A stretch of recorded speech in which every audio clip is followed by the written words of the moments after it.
स्वातंत्र्य दिनानिमित्त महात्मा बसवण्णा सामाजिक सेवा प्रतिष्ठानमार्फत श्री क्षेत्र अल्लमप्रभू योगपीठ डोंगरावर वृक्षारोपण।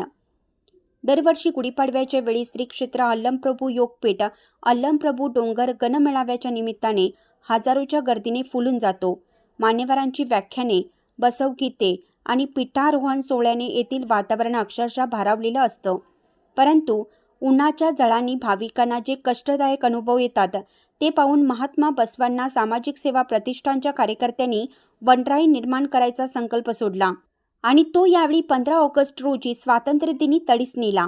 स्वातंत्र्य दिनानिमित्त महात्मा बसवण्णा सामाजिक सेवा प्रतिष्ठानमार्फत जवळजवळ 150 रोपांची लागवड करण्यात आली, ज्यामध्ये जांभूळ, चिंच, एरंड, वड, पिंपळ आदी बियांचा समावेश होतो। त्याचबरोबरीने 5 किलो वेगवेगळ्या प्रकारच्या वृक्षांच्या बियांची देखील पेरणी करण्यात आली।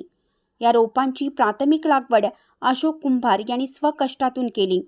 योगपीठाचे पीठाधीश परमपूज्य बसवकुमार स्वामीजी, बसवक्रांती न्यूजचे संपादक रमेश कुमार मिठारे, पत्रकार योगेश पांडव, सुशीला दरिबे, नंदा यलाच, मदतनीस खोत यांच्या मार्गदर्शनानुसार वृक्षारोपण करण्यात आलं।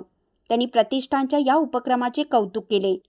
प्रतिष्ठानचे अध्यक्ष सच्चिदानंद आवटी यांनी आपण केलेला वृक्षारोपणाचा संकल्प संततधार पावसामध्ये सुद्धा तडीस नेल्याबद्दल कार्यकर्त्यांबद्दल कृतज्ञता व्यक्त केली आणि या रोपांची जोपासना व्हावी अशी अपेक्षा व्यक्त केली।